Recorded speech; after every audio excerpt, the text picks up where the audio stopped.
টাকা থেকে 2.5 লক্ষ টাকা বেতন পান। আজকে এই গরিব ছাত্র ছাত্রীদের অবস্থা আপনারা বুঝেছেন। একবার আপনাদের 2 মাস মাইনে বন্ধ করে দেবো, রাস্তায় এসে থালা বাজাবেন, রাস্তায় এসে থালা বাজাবেন। আমি চেয়ারম্যান সাহেবকে বলছি আপনারা রাজ্যে থালা বাজাবেন যদি আজকে আপনাদের বেতন বন্ধ করাবে।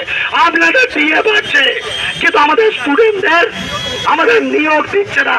আজকে রাজ্যের মধ্যে চারিদিকে কোন কামারি ধর্ষণ চারিদিকে হতে থাকছে। তাহলে আজকে 12,000 নিয়োগ যদি না হয়, আমাদের মুখ্যমন্ত্রী কখনো কখনো সামাল দেওয়ার জন্য কি বলছে 16,000 নিয়োগ করব বলছে, কি বলছে না? আজকে 15 বছর পড়াচ্ছি, আজকে 12,000 নিয়োগকে মুখ্যমন্ত্রী চলো করিয়ে নিল। এখনো প্রিলিমিনারি রেজাল্ট বেরোয়নি কলকাতা পুলিশের, ঠিক বলছি তো? কলকাতা পুলিশের নিয়োগ মুখ্যমন্ত্রী কি করে বলে পুজোর আগে নিয়োগ করবে? আমি জানি না মুখ্যমন্ত্রী কিভাবে বলছে, কিন্তু এইটুকু বলবো ছাত্রদের যদি মনোবল ভাঙে তাহলে এইসব কথা শুনে আরো মনোবল ভাঙছে, হ্যাঁ কিনা? এইসব কথা শুনে মনোবল ভাঙছে যেখানে এখনো প্রিলিমিনারি রেজাল্ট দিল না, বলছে পুজোর আগে নিয়োগ করে দেবো। তাহলে কি রোস্টার 100 রোস্টার যা ছিল বা নিয়োগ পত্রে পিলির পরে কি হয় মাঠ, তারপরে হয় মেন, তারপরে হয় ইন্টারভিউ, তারপরে হয় জয়নিং।